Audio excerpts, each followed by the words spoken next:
Good afternoon, ladies and gentlemen. Thank you for being here. At this press conference, we will first hear from Utah Department of Public Safety Commissioner Bo Mason. Then we'll hear from the FBI Special Agent in Charge, Robert Bowles. We'll then hear from Utah Valley University Vice President Val Peterson, who's been in touch with President Jimenez. And then we'll hear from Governor Cox. I'll turn the time over to Commissioner Mason.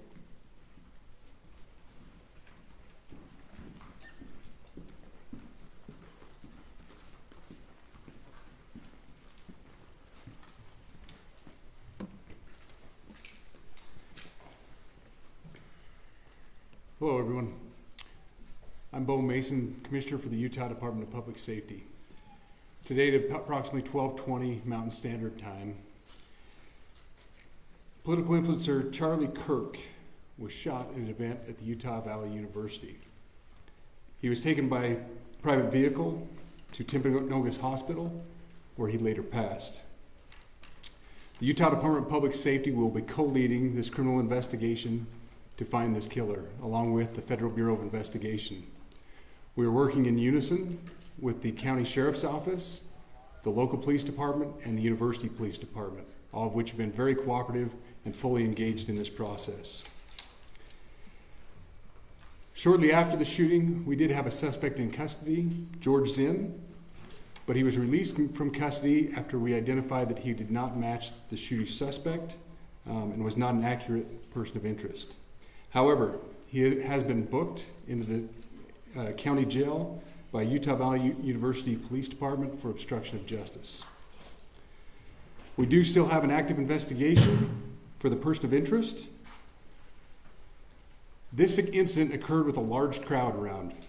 There was one shot fired and one victim. While the suspect is at large, we believe this was a targeted attack towards one individual. This is a tragic moment in our state and in our country. As we heal, we encourage everyone who is struggling with news of the incident to call 988, our state mental health crisis line. In addition to that, our partners with the FBI will also be discussing other ways we can communicate through the public for tips and other information. Thank you. Good afternoon. On behalf of the FBI, we extend our sincerest condolences to the family and friends of Charlie Kirk. Our thoughts are also with the people who witnessed this traumatic event. We know that what you experienced was very difficult. Our thoughts are with you as well. As soon as we heard about the shooting, special agents and personnel from the Salt Lake Field Office responded immediately. We have full resources devoted to this investigation, including tactical, operational, investigative, and intelligence. To be clear, the FBI will fully support and co-lead this investigation alongside with our partners.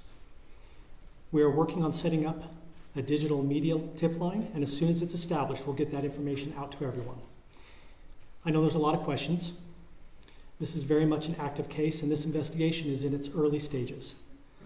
We are following all the leads and all the evidence. If anyone has any information, please report it to the FBI or local law enforcement. Thank you. On behalf of President Jimenez, who we've been communicating with, and she's on her way back right now, I say that on behalf of Utah Valley University, we are shocked and saddened by the tragic passing of Charlie Kirk.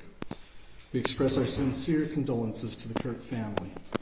We grieve with our students, faculty, and staff who bore witness to this unspeakable tragedy. He was invited by the student group Turning Point USA to speak on our campus. We firmly believe that UVU is a place to share ideas and to debate openly and respectfully. Any attempt to infringe on those rights has no place here. We do not condone any form of violence at UVU and seek to make our campus a safe place for all. Ladies and gentlemen, thank you for joining us on this dark and tragic occasion.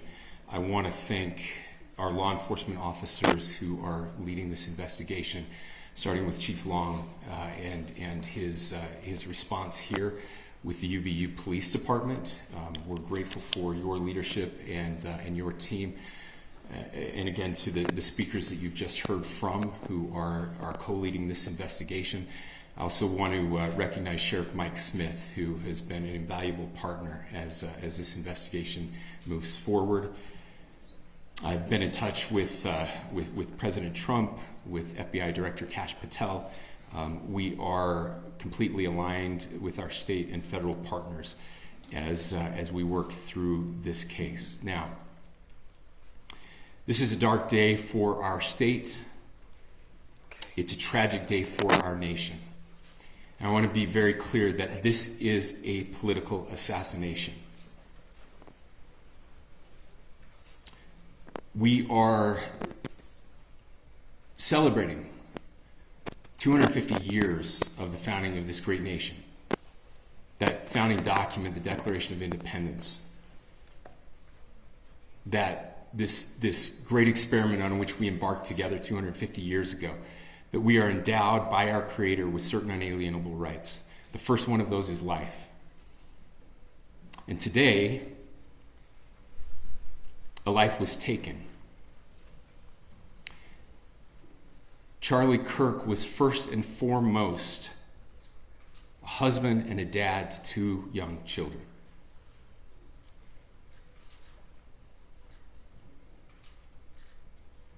He was also very much politically involved, and that's why he was here on campus. Charlie believed in the power of free speech and debate to shape ideas and to persuade people. Historically, our university campuses in this nation and here in the state of Utah have been the place where truth and ideas are formulated and debated. And that's what he does. He comes on college campuses and he debates. That is foundational to the formation of our country, to our most basic constitutional rights. And when someone takes the life of a person because of their ideas or their ideals, then that very constitutional foundation is threatened. Now, we have a person of interest in custody. The investigation is ongoing. But I want to make it crystal clear right now, to whoever did this, we will find you. We will try you. And we will hold you accountable to the furthest extent of the law. And I just want to remind people that we still have the death penalty here in the state of Utah.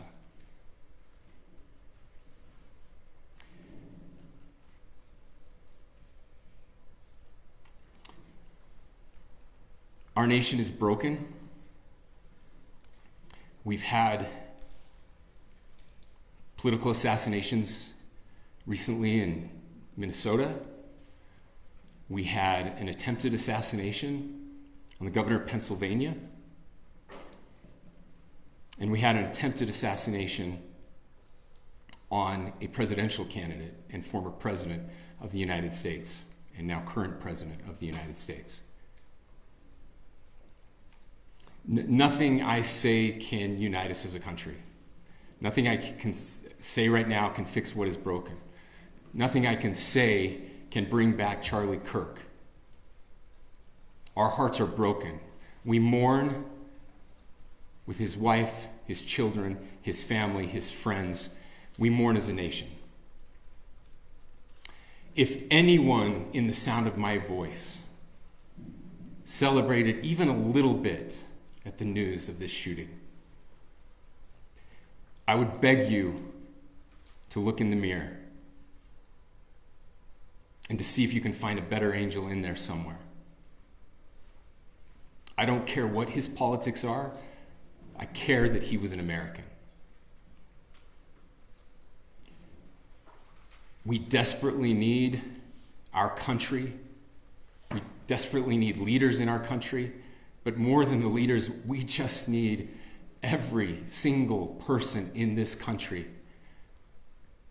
to think about where we are and where we want to be. to ask ourselves, is this it? Is this what 250 years has wrought on us?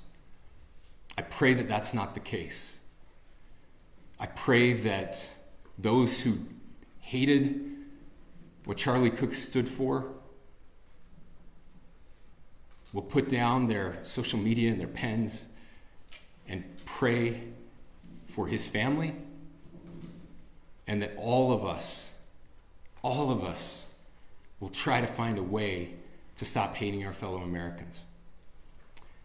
With that, we're happy to take a few questions. The FBI director is posting that a suspect is in custody. I would just like clarification. Do you or do you not have a suspected shooter in custody? We have a person of interest in custody that is being interviewed right now. We do. That is not George Zinn. That is not George Zinn. That is correct. Are you still searching or looking for another shooter or anybody else related to this? Yes, we are actively looking for anyone and everyone who has any possible information relating to this shooting. Can you tell us details about the suspect being taken into custody? Where? How long ago? We cannot at this point, but we will get you that information when we can. Is there believed to be a second individual involved in the shooting? At this point, there is no information that would lead us to believe that there is a second person involved. Can you guys talk about the possible shooting?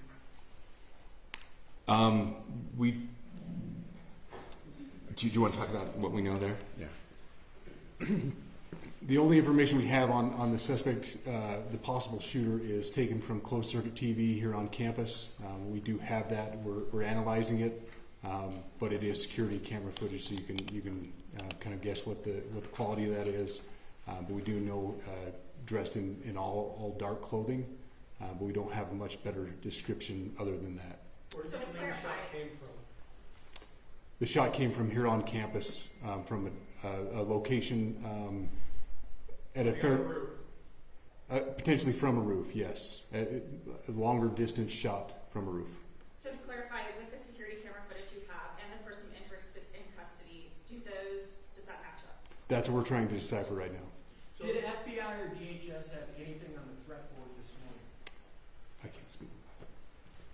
I'll just say that the investigation is ongoing, and as soon as we have further information, we will be sure to release it. Any indications of foreign intelligence involvement? As of now, I can't comment on any of that. Can you talk a little about the security of the event itself? Who was there security-wise, and what happens on these kind of events? So my name is Jeff Long. I'm the police chief here at UVU, and I'll tell you right now, we are devastated. We're a small police department. We have a very large campus. We have over 40,000 students, and we love our students. We love our visitors, and we're devastated by what happened today. This is the police chief's nightmare. I'm very saddened for the Kirk family. I know his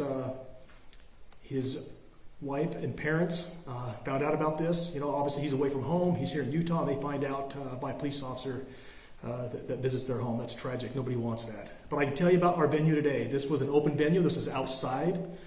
We did have 6 officers working that event. We had probably over 3,000 people that were in attendance. It sat down in kind of a bowl area here on the central campus. We have a waterfall area. And so he was kind of in a lower area, surrounded by buildings.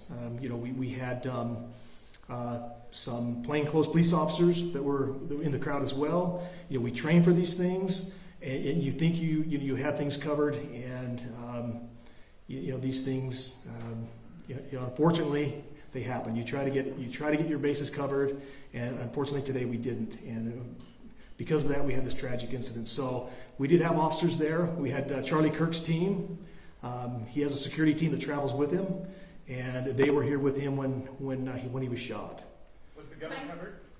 I'm sorry, see? Was the weapon recovered? At this point, I can't disclose that. Who made the arrest? There was a question being asked about mass shooting. Was that person apprehended, and do you know who asked that question? Say the question again. I don't know if I understand what you're saying. When Charlie Kirk was shot, he was answering a question about mass shootings specifically. Was that person apprehended, and do you know who asked that question?